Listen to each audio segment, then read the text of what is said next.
I mua I te mau e whaatupuhia e te tiro o te whea paru ia te o ohia nohia I te mau atiwhino te ia mau e. Tā mau I te paruruwaha, ia here atu oe e wharerei I te ia whea, e a whaatura mai tei I te maurari a paruru, mai te mea te pi eiho oe ia rato. Tā mai tei nari ma I te mau hora atoa, turu ahuru te toni I te mauru, whaatura I te atear a hoe metera e o rato. I roto I te utuawhere, e I rapa mai te utuawhere. Ma iti te mau wahai puwai vai, a tā mā pinipini I te mau wahai e amui ai te utuawhere. Whaatupu I te mau wharereir a fufa, ai tai rapi a e atu. Whaaiti te mau tere na rapa, hi ora a haere I te wharetoa no rato. Te orara oi pi e shoi te whea pariparu, e mea fufa ai a hapi I te ia mau ravi a paruru, ara ia wha o hipahi a te reira. Bonsoir à tous, merci de nous rejoindre sur TNTV pour un nouvel épisode du JT Vert, votre émission consacrée à la protection de l'environnement et au développement durable au Fénois. Afin de faire notre part pour limiter la propagation de la Covid-19, nous pratiquons les gestes barrières et la distanciation sociale. Respectez bien les consignes données par les autorités du Fénois et surtout, faites attention à vous et à tous ceux que vous aimez. A tout de suite, juste après le générique pour parler de transport.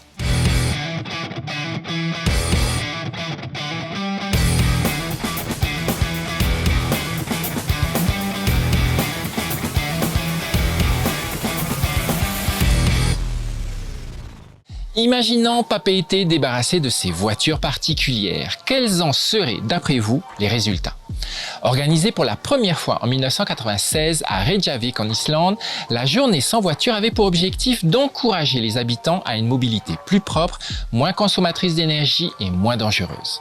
En France, elle fut organisée une première fois à La Rochelle en 1997, puis étendue à l'ensemble de l'Hexagone en 1998. Si certains commerçants ont protesté alors craignant une perte de clients, selon le ministère de l'Environnement, l'initiative a été appréciée de 84% des Français et 80% d'entre eux ont souhaité la voir se renouveler et même s'étendre à toutes les villes en 1999. De même, le bruit et la pollution ont diminué jusqu'à 50% ce jour-là. Intégrée en 2007 à la Semaine européenne de la mobilité, la journée sans voiture n'existe plus en tant que telle en France. Et les tentatives pour la faire revivre se sont systématiquement soldées par l'arrestation des organisateurs et des participants. Au Fénois, la ville de Papeete fermait parfois le front de mer à la circulation au profit des piétons et autres cyclistes et skateurs. Et en septembre 2019, la commune a annoncé l'étude d'un plan vélo et piétons.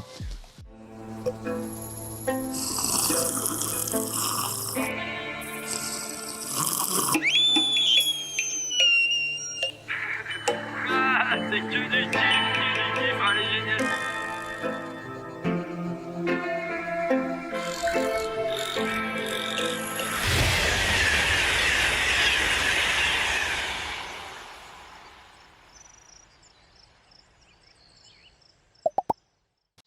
Avec 10 millions de voyageurs quotidiens, les transports publics en France favorisent la mobilité du plus grand nombre.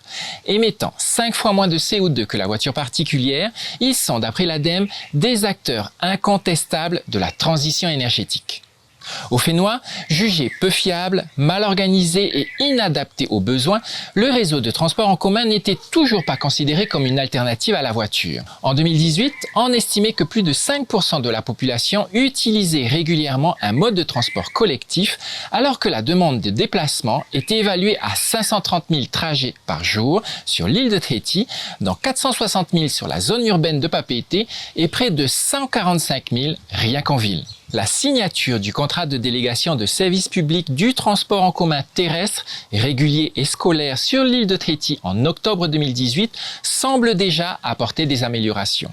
Un nouveau réseau de transport de 21 lignes régulières et de 173 lignes scolaires. L'achat d'un total de 240 bus pour assurer le service, dont 20 bus électriques déjà mis en service dans l'agglomération de Papeete.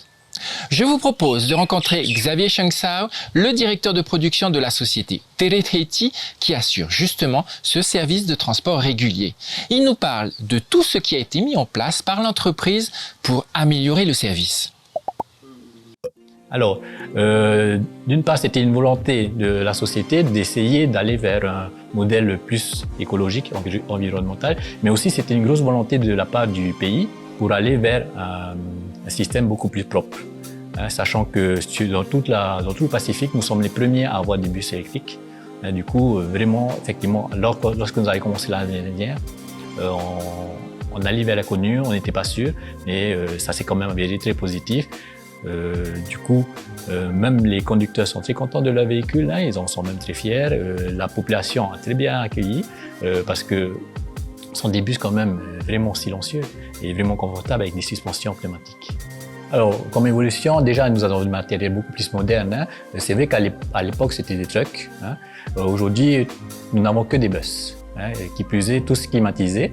Du coup, il y a un confort supplémentaire pour l'usager. Après, au niveau de l'amélioration, on cherche vraiment la ponctualité aujourd'hui. On voit quand même qu'on a des arrêts de bus qui sont matérialisés et qui sont affichés. Et en ce moment même, nous sommes en train d'afficher les horaires de passage des bus à chaque arrêt. C'est vraiment une optique générale du gouvernement de mettre en place un réseau de transport fiable et moderne. Et forcément, il ne suffisait pas de mettre uniquement les véhicules sur la route pour que ça suffise. Il fallait également la communication.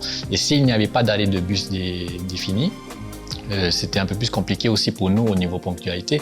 C'est différent de devoir s'arrêter tous les 50 mètres pour ramasser un usager à la fois, au lieu de connaître les 50 arrêts sur l'itinéraire et de s'arrêter à chacun d'eux uniquement. Le service de transport en commun évolue à Tahiti, surtout ne passons pas à côté. Cette semaine, dans notre série Zoom sur, rappelons-nous toute l'importance de l'éducation pour tous, en particulier pour les filles. La pandémie de la Covid-19 a mis plus de 11 millions de filles en danger de ne pas retourner à l'école, menaçant des décennies de progrès vers l'éducation des filles et l'égalité des genres. S'il y a moins de filles dans les classes, cela signifiera moins de femmes qui pourront à l'avenir apporter leur contribution sociale et économique à leur communauté. Si les filles perdent, nous perdons tous, nous dit l'UNESCO. Regardez.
Voilà les amis, le JTVR est maintenant terminé. Nous espérons que vous avez passé un bon moment avec nous.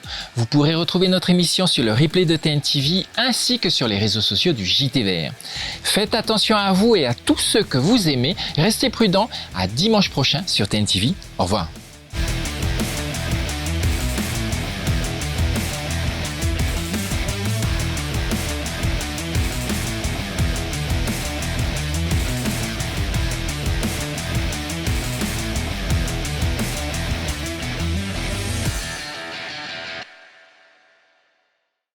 Prochainement, dans le JTVR, il y a un monstre dans ma cuisine et il n'a aucune discipline. Dimanche prochain, découvrez un petit film d'animation qui met en scène un jaguar qui sème la pagaille dans la cuisine d'un jeune garçon. Comment est-il arrivé là? Pourquoi? Son histoire, c'est dimanche prochain dans le JTVR. Je suis venu t'alerter. La planète est en danger. Excuse-moi, monsieur Jaguar. J'ignorais ton désespoir.